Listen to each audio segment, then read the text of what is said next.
Care if I record? John, do you care if I record? I can stop it if No, not. that's fine. Okay, thank you. Hello, everyone. Welcome. My name is Danielle Angelari, and I'm the Executive Director of NAMI Northern Illinois, which is an affiliate of the National Alliance on Mental Illness. For those of you who don't know, we are dedicated to building better lives for individuals and families touched by mental illness. Um, a lot of great information today, so I won't take a large chunk of your time, but I did just want to wish you all a happy Mental Health Month. We have several events happening, which I'm happy to follow up in an email after this with you just to give you a little calendar of events. We also have a 31-day mental health challenge just to really get you to pause and think about your brain health and just do one thing a day to kind of bring that to the forefront. Um, I would like to introduce you to John Fallon, who is here to talk about the intersection of housing and mental illness. John Fallon is an experienced clinician, property manager, and policy professional with nearly 45 years in the field. This includes providing residential and outreach services to adolescents, children, persons who are homeless, as well as persons in correctional and healthcare settings. John worked on assisting the state in complying with Olmstead decrees in the mental health system and introducing the intellectual and developmental disability system to supportive housing as part of the Legis decree. John has served on multiple boards and is currently a board member of NAMI Illinois and the treasurer of NAMI Lake County. As you can see, it's a webinar style also, so you won't be able to speak, but please do use the chat or Q&A feature, and we will kind of just facilitate those at the end of the session. And John, thank you so much for being here. I'm going to turn it over to you. Okay, thank you. I hope you all like my screen there. It was created by Nancy Basic, who's actually a NAMI Northern Illinois person, and she created this, so I thought it was so good I had to make it my own for this. On June 22nd, 1999, the United States Court upheld the Olmstead Decree that said that unjustified segregation of persons with disabilities constitutes discrimination and violation of Title II of the American with Disabilities Act. That is key for anyone who would like to live in their own housing and who doesn't think that people with mental illness should be staying their entire lives in a state psychiatric facility.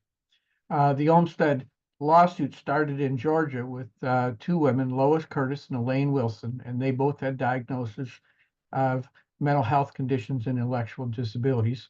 And they'd been in and out of the hospital and trying to live in the community, and they were defended. And in a case where the state of Georgia said that no, neither of you are allowed to go back to your apartments anymore. We're going to keep you in the state psychiatric hospital essentially for the rest of your lives. And the state of Georgia argued that they were providing housing for this individual, and the argument was made, well, we would like to be in less secure facilities. We wanted to live in the community with our friends, and we realize we have difficulty, but we think there's better ways to do it than living in that. It went all the way to the Supreme Court with the state of Georgia arguing that there's no reason that someone needs to not live in the hospital or can make that choice. And Ruth Bader Ginsburg was the lead in writing the decision that people with mental illness should be able to live in the community. And this was so egregious by Georgia that they said that every state needed to develop an Olmstead plan. And this will be surprising to you, but Illinois did not make the proper plans for that. And they have 12 Olmstead cases and a signed consent decree for three of them, Williams, Colbert, and Legis. Those are three class action lawsuits. Williams for people who were in nursing homes with people with mental illness, with over 18 people in it. Colbert, which was people who were in regular nursing homes in the county of Cook, and Legis, who were individuals who were in large settings with no other option who had intellectual and developmental disabilities.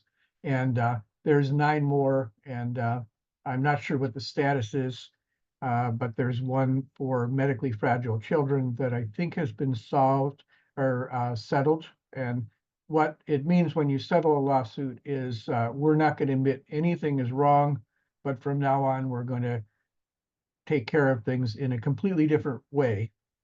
And so the idea was to be able to allow people to live independently. And so much of Illinois' Division of Mental Health budget has been going towards um, allowing people to live in the community in regular settings and not institutional settings.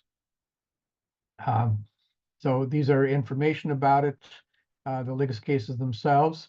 What we know about housing is that someone with a mental health condition who doesn't have stable housing is unlikely to be able to successfully recover, or it will be a major barrier to them recovering because they won't be able to find the skills and things that happened before the illness struck them. And oftentimes, if they don't have affordable housing or if they don't have access to resources, these individuals cycle in and out of homelessness, jails, shelters, and hospitals. And from the throughout the 1980s and the 1990s and 2000s, I went into Cook County Jail and took people out who had severe mental illness because we learned that it's about 10% now, 15% of people in the jails and in the prisons have severe mental illness.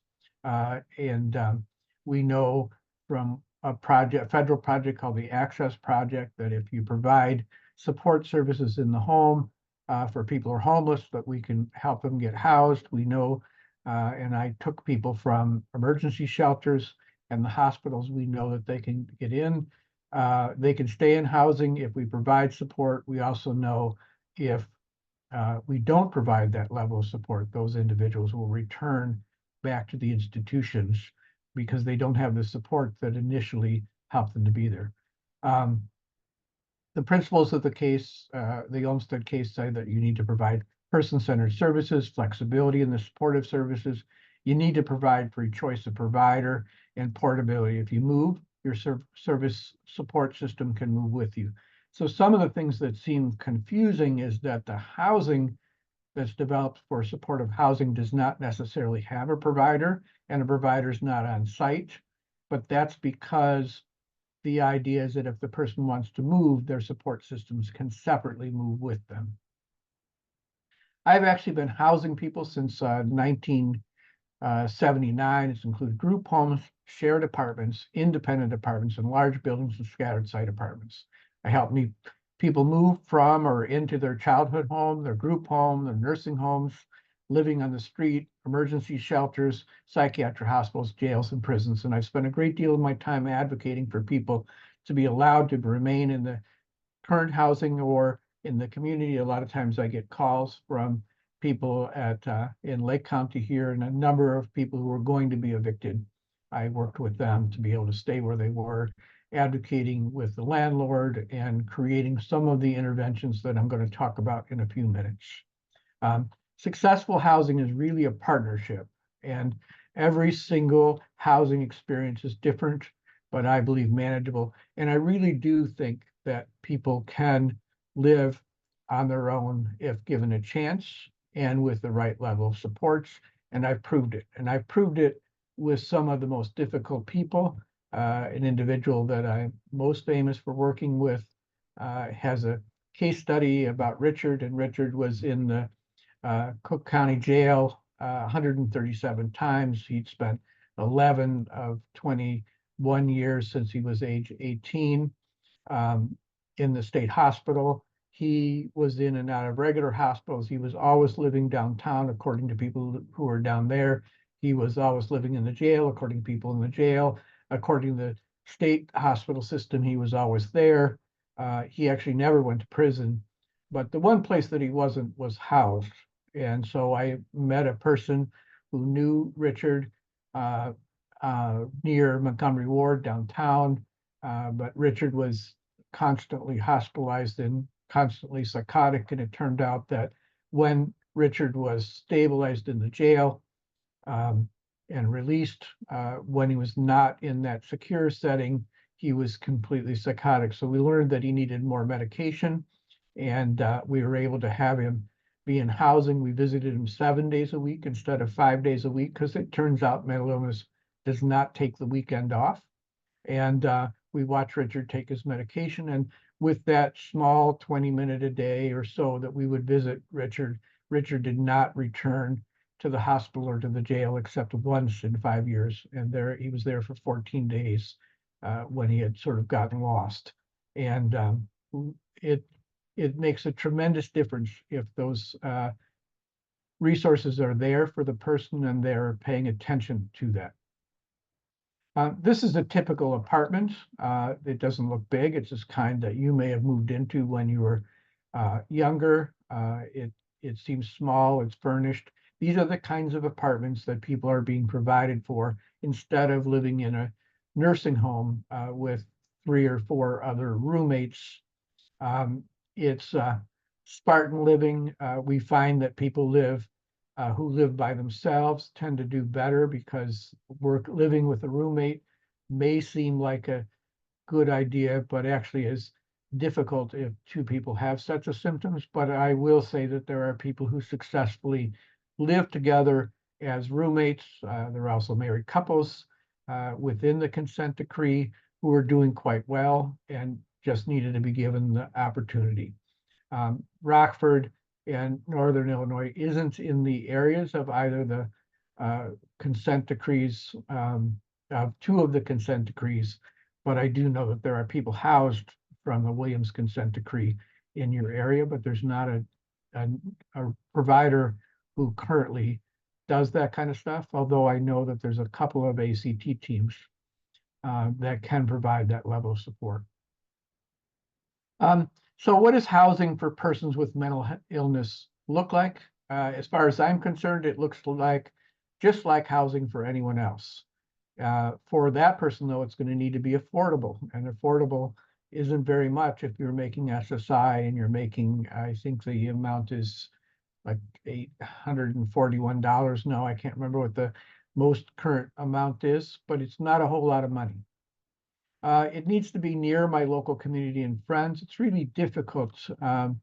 It takes a strong person to be able to move to New York or to Hollywood to start afresh. And we hear about those people, but most people like to move near where they grew up and where there's friends who can also help them with supports. It needs to be safe for me. So my mother would never think that most of the places I lived in were safe, but they were safe for me. I felt comfortable there. I knew the neighborhood. It was near my friends. They just weren't my mother's friends. So you need to know when we're talking to people with mental health, I'm interested in what that individual thinks and how they feel comfortable. It needs to have rules that I can follow. What does that mean? That means that if I'm going to live in an apartment with a lot of people nearby, I'm going to have to be able to follow whatever those rules are. And if I'm going to live in a community or substance use, if I'm not supposed to drink, I'm going to have to follow those rules. I might not want to follow those rules, but I choose where I want to live. And I also choose where I can live. I need to be able to access my apartment. For some people with physical needs, you might need an elevator in order to get to your apartment. You might need special keying systems to be able to accommodate the fact that you lose your keys constantly or other things. I might need things because I don't see and I'm blind. Those are all things that involve access, and it also limits your choices because not all places are fully compliant with the ADA. Someone needs to give me a chance to live there. So if I've got a criminal background or bad credit, which if I have severe and persistent mental illness and have been cycling through the jails and in the hospitals, I probably have both of those things. And so I need to find a landlord that's willing to give me a chance to live there. Usually ma and pa, small landlords are more likely to do that based on the knowledge of you or your family. And that's oftentimes where mental health agencies find apartments willing to rent to someone with a mental illness. But across time, um, you can change how people think of it. So during the time when I had the jail project, we had to talk to landlords about the fact that I was going to be taking people who were part of thresholds, was what I originally said, because they'd been around since 1959 and people knew thresholds. And then I would slowly let on that, in fact, I was working with people who were from the jail. And they were a little less excited, but then they said, well, these people seem okay. And after a while, they realized that when they called me at 3 o'clock in the morning, I answered the phone. And so they said, could we please have more people from that jail project because they have people who listen to me. So landlord is really concerned about keeping their apartment full. Um, what people with mental illness might need to recognize is they might need help in some areas. They might be reluctant to admit they need help, but it is something that can be helpful. And I think it's important, if you have a severe mental illness, that perhaps you look at the areas where you think you might need assistance. Um, it Housing is not a privilege. It's a responsibility for housing, just like anyone else.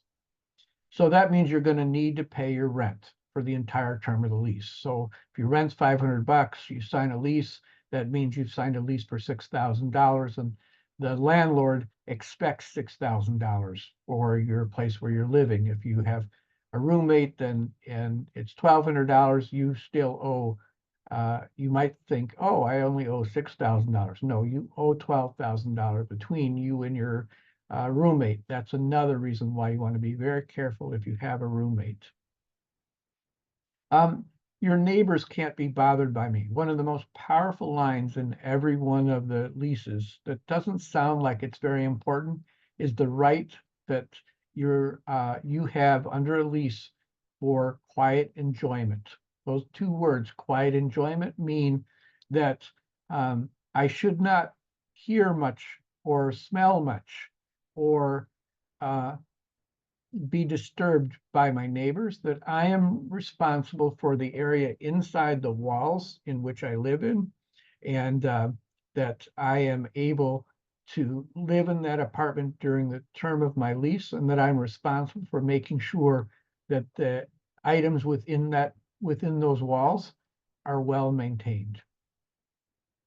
I must be very quiet at night, and there really are quiet hours. So, somewhere between 10 at night until 8 or 9 in the morning, you should be quiet at night. So um, if you are manic, you're going to need to go outside and go somewhere else. And so a lot of times I'll teach people, let's go over to the grocery store that's open all night, and maybe you can shop over there, or maybe there's a 24-hour restaurant that you can go to.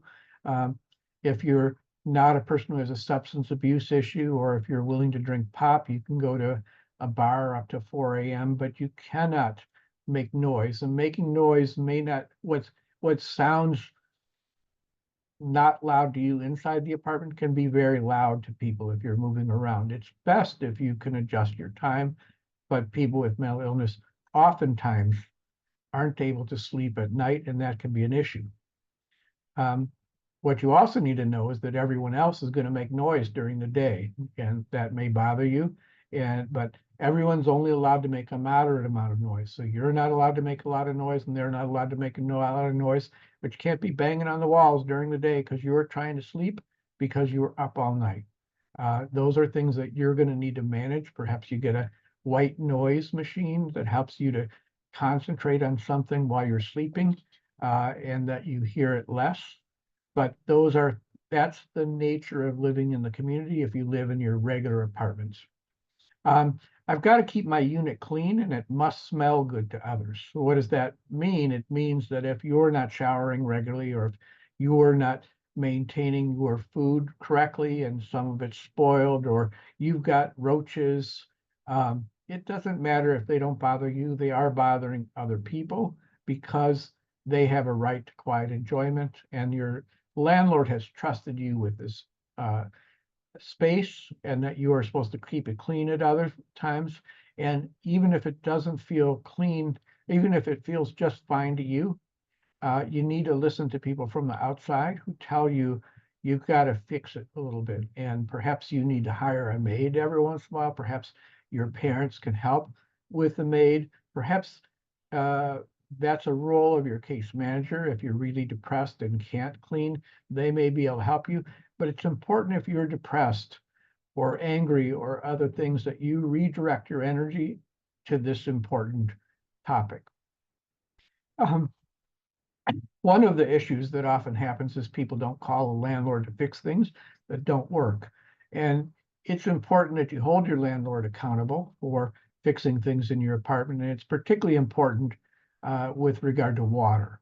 So if there's one thing for which people with who are not experienced users of an apartment make mistakes with, it actually would be the stove, where people leave things cooking and they're not watching it. And the second is with water, that they overflow water from the toilet, overflow water from the sink, uh, the drains underneath the sink um, uh, plug up or get stopped up, or the toilet gets stopped up and you don't know how to respond. You need to learn how to turn your water off and to call the landlord right away.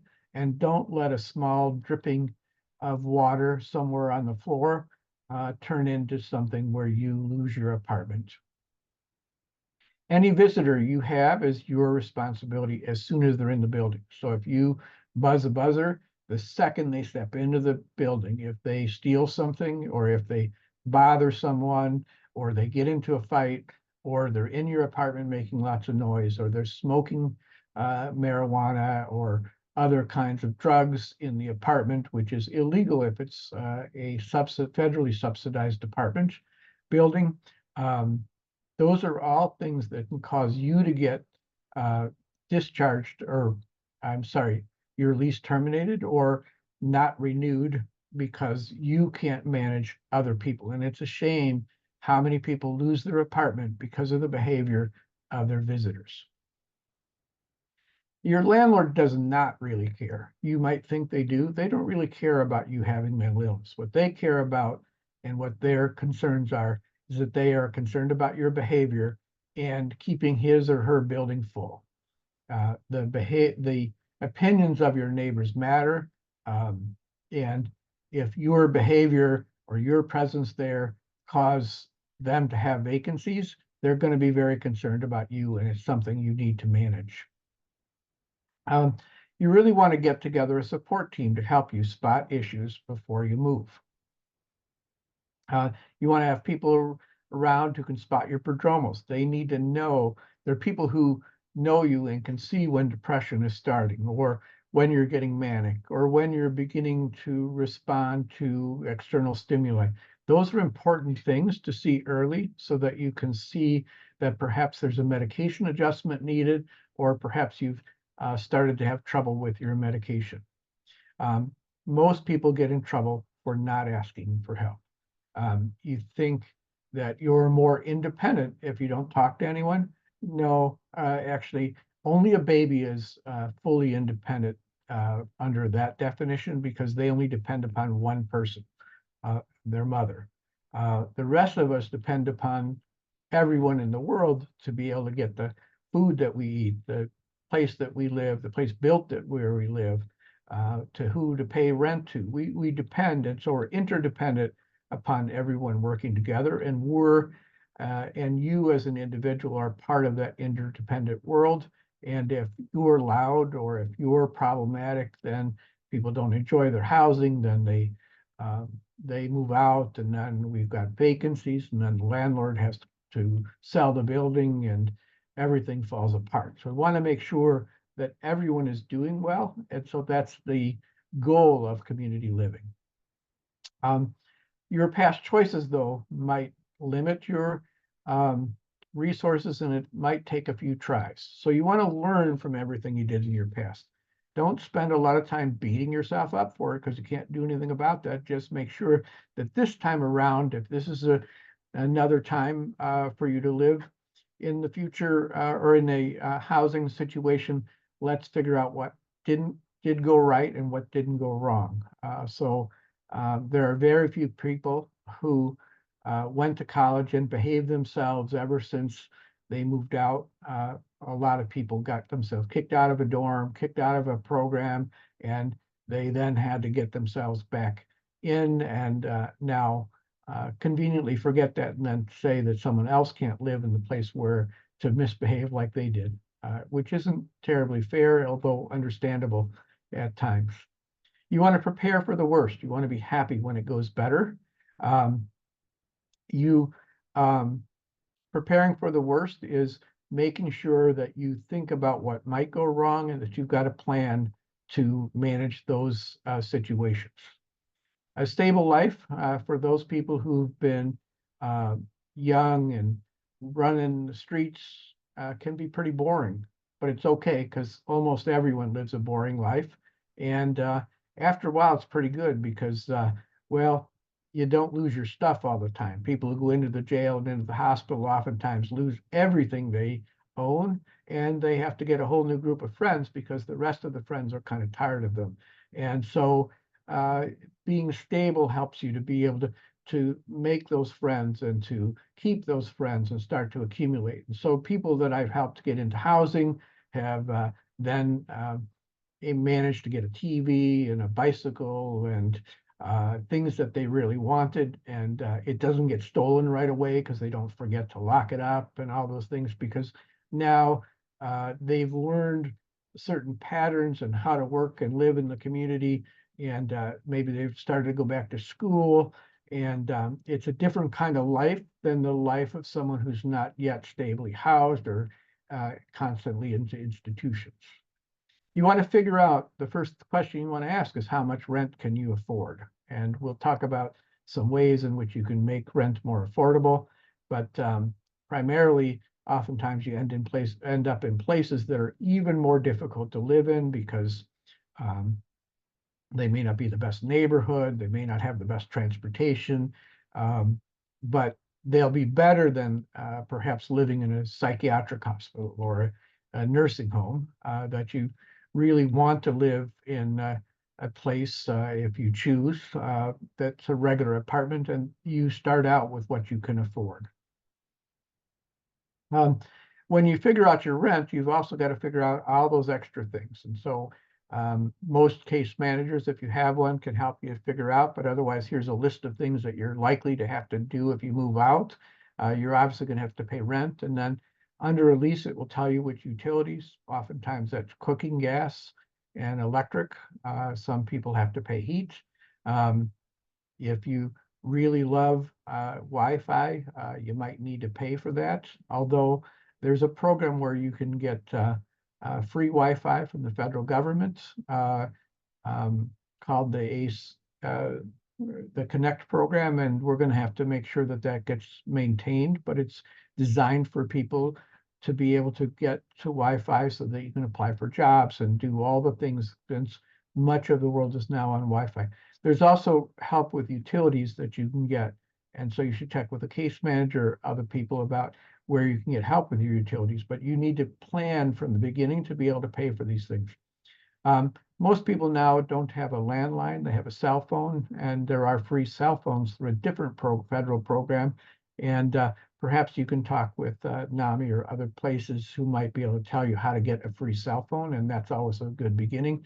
And I don't know if you know about this, but there's these things called TV antennas, and I use one, and we can see 80 channels here in Chicago. But you also may have grown up always wanting to see cable TV, and that can be really expensive. And it's a good idea to try to keep your cable down to a minimum. But I know that if you like special channels, it's going to be difficult. You may also want to get uh, cord, cordless phones or cordless TV through Roku and other things, but you're going to have to manage to pay for those. Transportation, sometimes there's ways to save on transportation. And these are all things that you can start to work on and learning about before you move. Food, there's also food stamps if you're not living at home. You're going to need to set a budget for your spending, and it's going to be a lot different than if you're living at home now where you don't have a lot of these expenses. Clothing, many people need to rely on gifts from family and other things, or resale shops to go to clothing, but you will need cleaning supplies in order to maintain it. Sometimes your landlord will help you with that, and case management staff may also provide cleaning supplies. As far as furnishing your apartment, if you're a part of the Williams consent decree or other consent decrees, there's actually a budget for furnishing. But otherwise, I would look to family and friends to see what things they have. We were married for 25 years before we bought our first piece of furniture. Everything else came from the thrift store, I moved people and I would end up with extra pieces of furniture, and we filled a 3-bedroom home with almost all the things from that collection, other than you generally need to buy a new mattress nowadays. Do you like to be around people? Do you want roommates? 1, 2, 3, 4, 8? I list 8 because in a group home, that's how many people you'll be living with. You may be living with 4. Generally, though, I don't recommend having more than 1 roommate. Roommates can help you if you need to split rent, but you then need to manage your illness. And if they also have any kind of illness, you want to manage those things together and have a plan for what to do. Do you like to eat together? If you hated eating in a cafeteria at school or at the shelter, you probably aren't going to like to all eat together in a communal setting like a nursing home. You may, though, like to eat dinner together if you have just a roommate, or do you like to eat at home, or do you like to go out to restaurants? Can you afford restaurants? Restaurants are a lot more expensive nowadays. Um, I've always usually gone out to eat because that's the one time where I like to be by myself. You have to figure out what things work for you and what you can afford. Do you need staff on site all the time, or how often? The general model is that someone comes by once a week, just checks on you if you have staff that are willing to do that. That's a standard case management contract. You can have staff not come to see you at all and you go to them. That can be risky if, in fact, you become symptomatic and then aren't willing to go into the office. You can have people, depending upon your needs, particularly under the Williams consent decree, you can have people that visit you up to once a day. If you have high medical needs, you may need to be visited by a visiting nurse. Those are all things usually supplied through your local services for seniors, and also people with disabilities sometimes can get that through the Department of Rehabilitative Services. You want to choose your housing based on where, with who, and with what supports and standards and safeguards you need. You want to manage the consequences and outbreaks. So this might, I apologize, and you may want to look away if this would be triggering to talk about this, but I'm going to talk about realistically what happens for people in my 45 years of housing people. That sometimes one of the most difficult things for housing is when someone gets a severe depression and it kind of immobilizes you and you're unable to take care of yourself, your unit, or your bills. You become embarrassed, you're unable to have the energy, you're crying all the time. And it requires someone who's familiar with you, knows what this is, and helps you by simply staying with you, watching as this period of time goes away. Perhaps this is a time when you're going to want to leave your apartment. You're going to have to get out of your apartment and move around. Part of the definition of severe depression is that you're not moving. And so you have to, if you really want to live in the community, you're going to have to work through this and have ways in which you make sure that if you have medication that helps you, that you get that. Paranoia, that you suddenly experience those symptoms that prevent you from trusting anyone or anything around you. You can't ask for help. You can't trust the medication. You exhibit behaviors that frighten yourself and others. This is one of those things that's really difficult to manage. And some people have symptoms of paranoia always, but I've worked with a fair number of people who don't take medication, who are paranoid in the community, and we work through what to pay attention to and what not to. And how to do it and expectations, and you can ask for special accommodations with your landlord to ask that they, when they go in your apartment, they go in with a case manager, but you'll have to work out ways in which you can get around this if you want to stay in housing.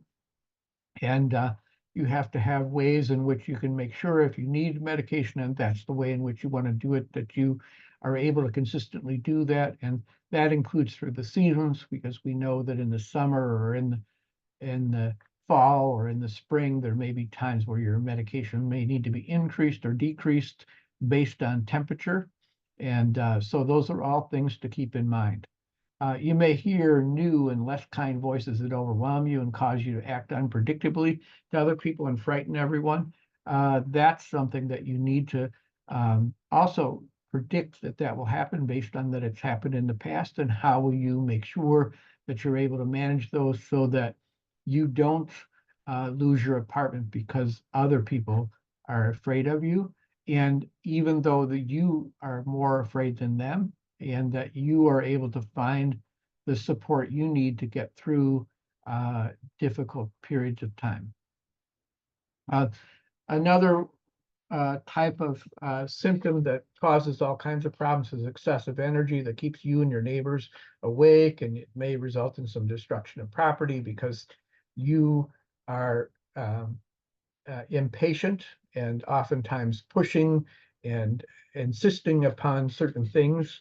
And generally, people who have bipolar or manic depressive in a manic episode are difficult to be around, to tolerate. And so again, leaving your apartment, so you take some of that energy away from your apartment and run it out.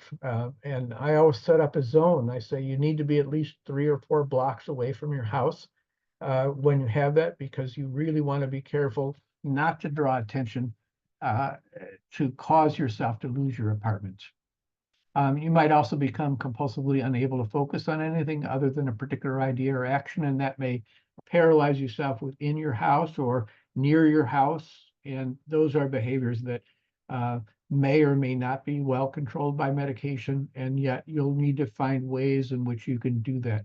Oftentimes, picking a particular chair in an apartment where you need to sit, or a bench and a park nearby that's the place that you go to when symptoms become overwhelming, might be things that help to make sure that you don't have trouble in your apartment. The goal is, how can you manage to keep your housing?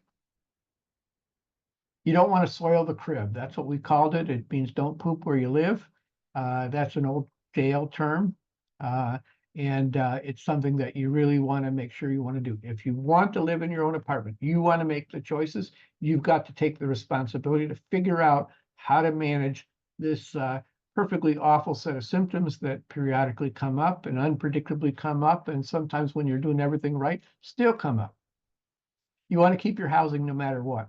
You want to prevent yourself from developing symptomatic behaviors. That means medication. It means routines for medication. You have one place to keep your medication. Is it a place that really works for you that you don't forget? When you aren't going to want to take your medication, can you agree to leave the medication in there so someone else will know which medications you've had, in which cases, which medications you haven't? That will help in diagnosing and reacting to the issues.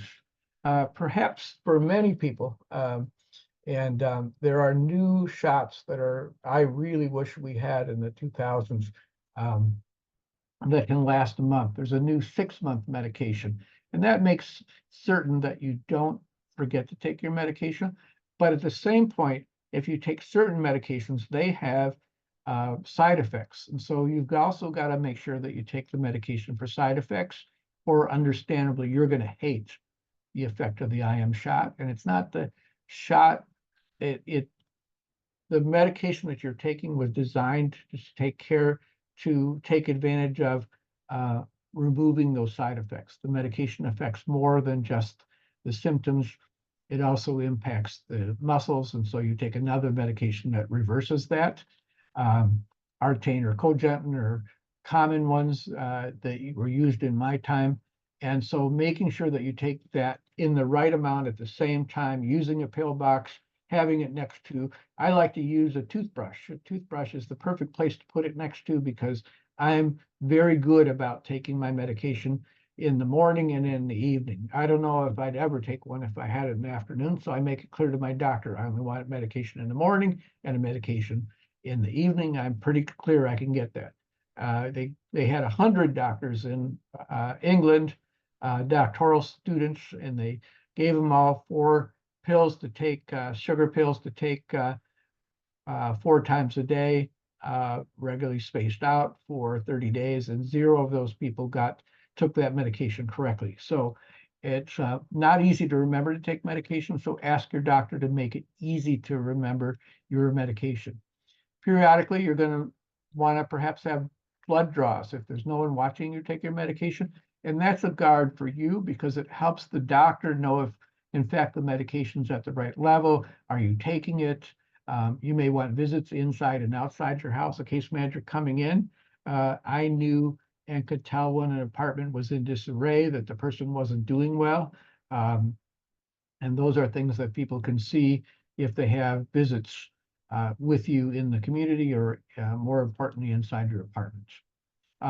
You want regular home visits to detect the issues with medication or changes in your behavior. Substance use and other addictive compulsive behaviors are important. You want to make sure that you're located in housing, either in an area that's more tolerant if you're going to continue to drink or use drugs.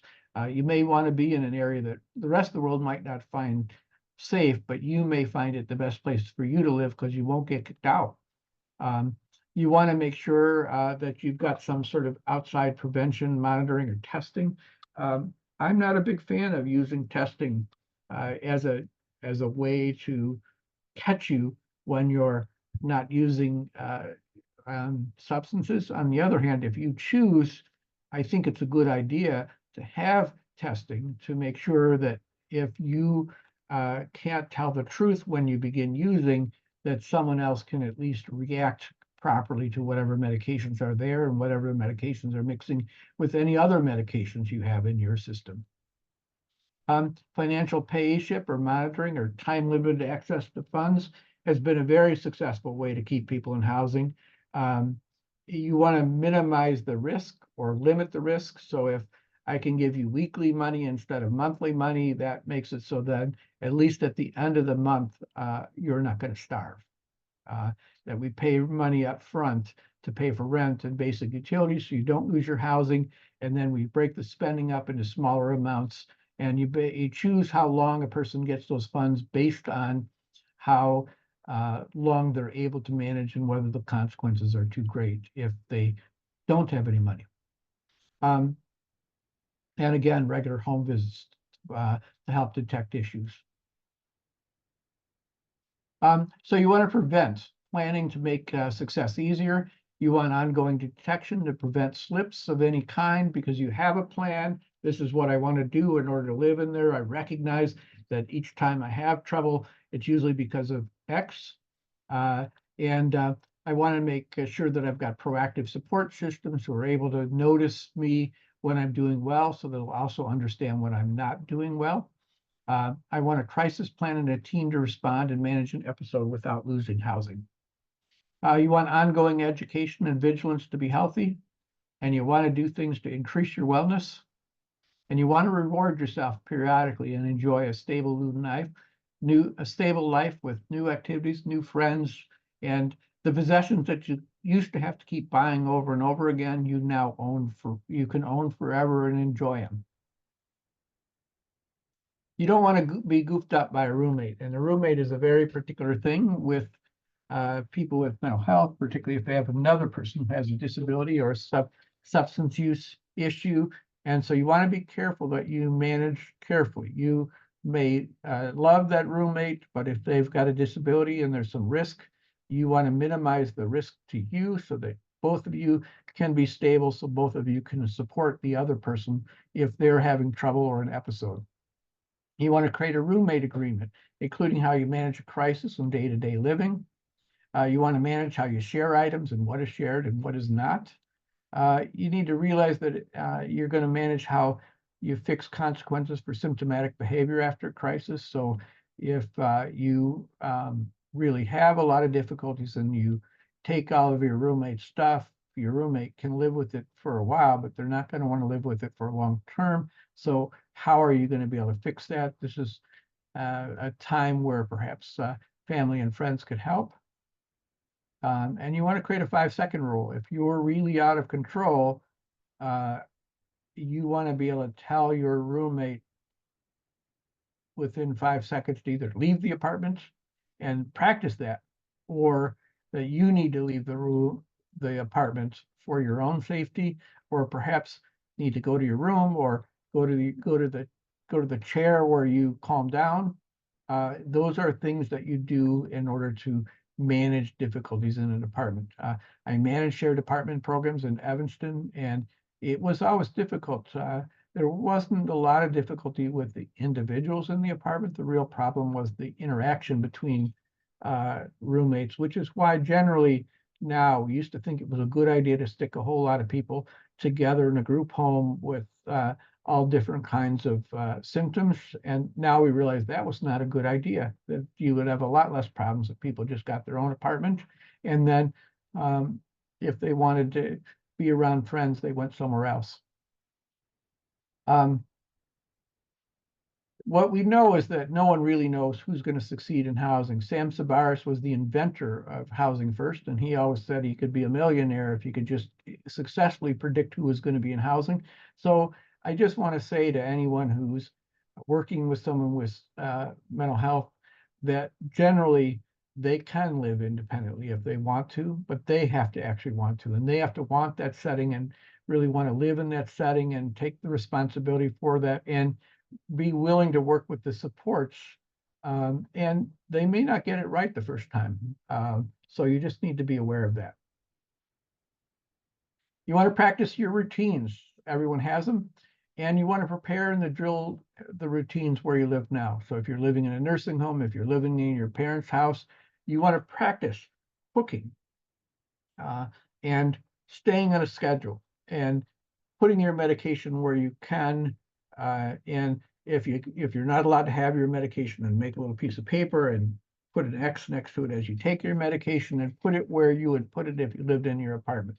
When you move from one apartment to another apartment, you kind of move the same way. Your bedroom at home, set up as many routines in your bedroom, and your bedroom probably has, and as Johnny Carson would say, I'm predicting that your bed has a nightstand right next to it, and probably a lamp and a clock.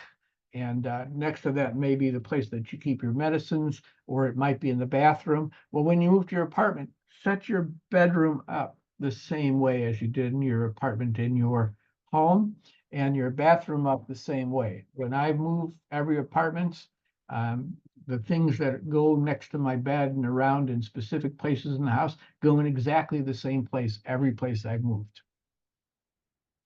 You want to imagine this housing, and you want to collect what you need for the place where you intend to live. And that may take some time. You may go to resale shops. You may get stuff from other people. Those are all things that you can do, and you want to understand and develop your housing plan.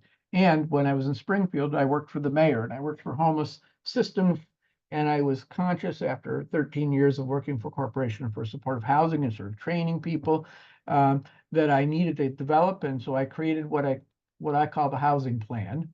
And this is the housing plan, and it's designed exactly like a form for those who are familiar with RAP plans. And so I designed something similar. And so this is a one-pager. You can fold the insides out, and then you flip it down, and you have a plan that you carry. And this plan has certain pieces to it. And so you begin with your name of your plan, the date, the notes, your location. Where do you think you want to live? Do you want to live in the city, the suburbs, rural area? How much rent can I afford? And then describe in as much detail as you can about the housing that you want. And then you want to look at what was your most successful plan. And perhaps it's living at home. You lived there for 18 years. Everything was okay. Then you went to college and everything fell apart. and you got kicked out of the dorm, and things haven't been going well ever since. Or maybe there was 30 days when you were really happy living in an apartment. What made that apartment work where all the rest of them didn't work? Maybe you lived with an aunt or an uncle, or what are the pieces that made that housing successful?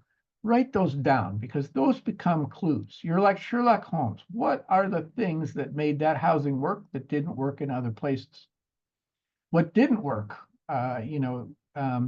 You were too far away from things, or you felt lonely and there wasn't any friend nearby. You found that being next to, upstairs from a bar was not a good place to be because you could smell alcohol. Maybe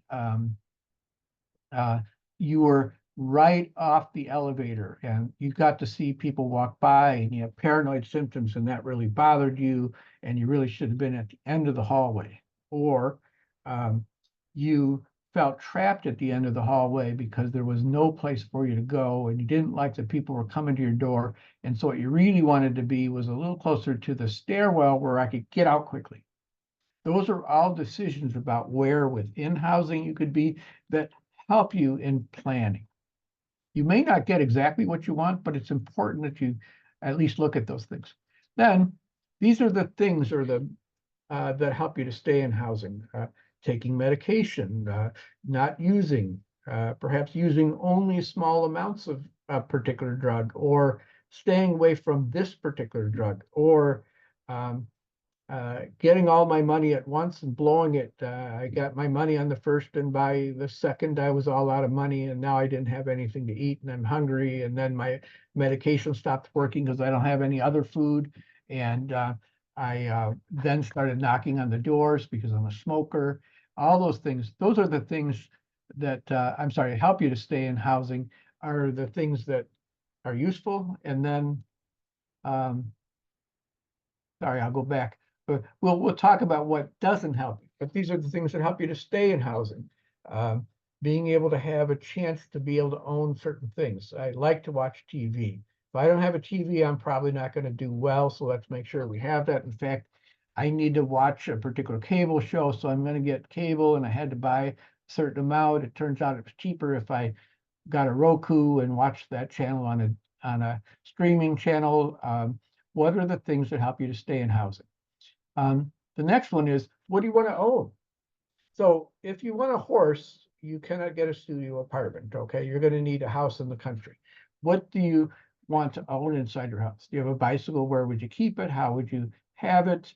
Um, I'm sorry, I'm having trouble I'm clicking things.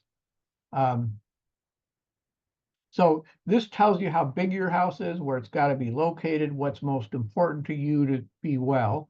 And that helps you to choose the type of housing. Where does it have to be in public transportation? Does it need to be near my caseworker, or is my caseworker coming to me, my psychiatrist, my doctor, all those things, some of which you might have to switch if you go into a different area or your insurance has to change. I get myself in trouble when I begin to. So here's the things I was talking about before.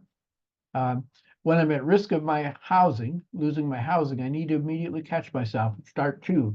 I need to go back and live with my parents for a little while so I don't lose the apartment. I need to stay with my friends so I don't lose my apartment.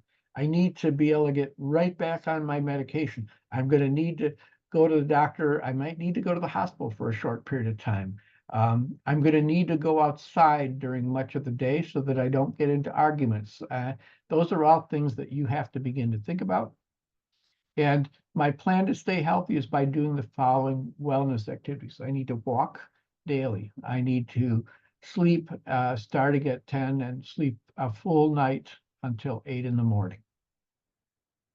The following people and activities don't help you to get better. It's important that you look at the things that got you in trouble before. That's why I said to learn from your experiences. And so you want to watch those people and maybe decide that you've got to substitute new people. And so then you respect and appreciate the following people as part of my personal support team. And in fact, those other people might be clues to these people that maybe you're not doing so well right now. And those are the reasons why it's good to visit the apartment. So you want to see, do you want your parents to be part of the team, or are your parents part of the people that don't help you get better? My caseworker, my best friend might be a person who knows me better than I know myself. You want to include those individuals in the team. And when I'm in trouble, my support team should do the following to keep me housed. So this is your advanced directive, and there's formal techniques to write a real advanced directive, but this says my team should take me to the hospital. My team should not leave me alone. They should make me go to my friend's house and stay there until I get better. These are all the things that you want to do to keep yourself housed. If you're already living in housing and maybe you're at risk of it, or you're in housing and not at risk now, but you haven't really thought about it, here's my housing retention plan, which says you'll know I'm doing well because I will be. And my stressors are in this housing, my team and their jobs for me under stress. My team is supposed to do these things, help me to stay in supportive housing. For those that are familiar with RAP plans, this is the crisis plan, the early warning signs, and the early warning plan. When things get worse, I need to. You'll know when I'm getting better, when I'm in trouble. My support team should do the following, and the crisis has passed when I'm able to. So we know when you are actually doing better, and you should compliment yourself as you get to that. You live in housing one day at a time. It's a process, and good luck. I do want to stress it's important that you look for and sign up for Section 8 housing or housing choice vouchers. The Rockford Housing Authority was at one point one of the best housing authorities in the country.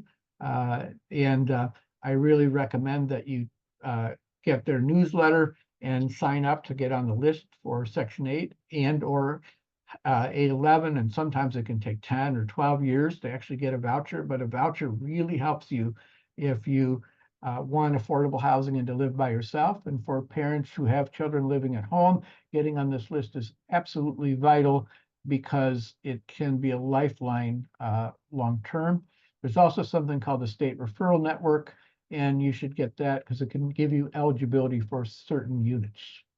Stepping Stones is nearby. I recommend you go check with them. They have a graduated housing program with group homes with online support. There's IllinoisHousingSearch.org is a site that gives you knowledge of where the state referral network units are. In Rockford, I know that the Grand Apartments is one. I know that there's a large setting developed by Gorman on the north side of Rockford. Those are really good buildings if you can get into them. They're newer. Zion Development and Gorman are two developers in Rockford that are really important. You may want to share rent with a roommate, but I recommend that you get someone to help manage that relationship so that you're okay. And then just in case you have the ability to inherit a house or a condo, plan for that so that you have the resources to do it and know those expenses. Or you can rent from a relative, although the rent from a relative method and perhaps charging less for rent is something that you need to manage with tax liability problems. How do you develop housing? Most people are used to me talking about this process, so I've left in this PowerPoint a link to the CSH supportive housing, and they'll explain a bit. This is a presentation recently by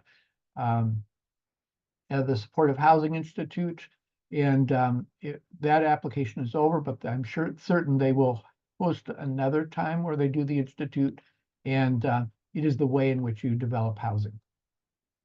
And that's my contact information if you have questions. I'm retired now and primarily doing this, but I want to make sure that we continue the intent of Olmsted and that people should be able to live in the community. And now I'll check in. Thank you, John, so much for all of that information. I just love the real life scenarios that you're able to bring to it as well. I think that's very helpful for a lot of people. I know we've kind of hit the hour mark and some people have jumped off, but I just want to open it up for questions and I'm happy to facilitate that.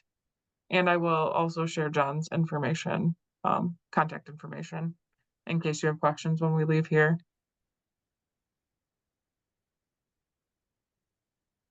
If you use the Q&A feature, I will read them to John. We'll give it a minute.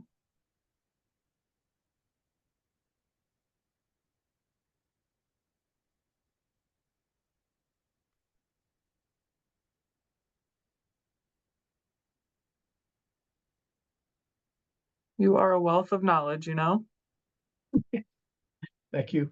I You're appreciate it. welcome. Been doing this for a long time and really uh, love the experiences and still get calls from people who I've housed um, since 1979. I still get calls from my very first person that I worked with and received people from a couple years ago. Last week I had people call me. It goes in waves. So That's amazing. I feel like it speaks volumes also. does this mean there's no talks, no conversation? So Yeah, I don't see any at the moment, but I will absolutely share your contact information if that's okay. that, Um, that that is fine. Yeah, I put it on the last slide. So okay. people call me on my cell phone all the time. All right. Uh, Perfect. Well, thank you everyone for coming and thank you, John. I appreciate you. And I'm sure we'll talk soon. okay, All thank right. you. Bye.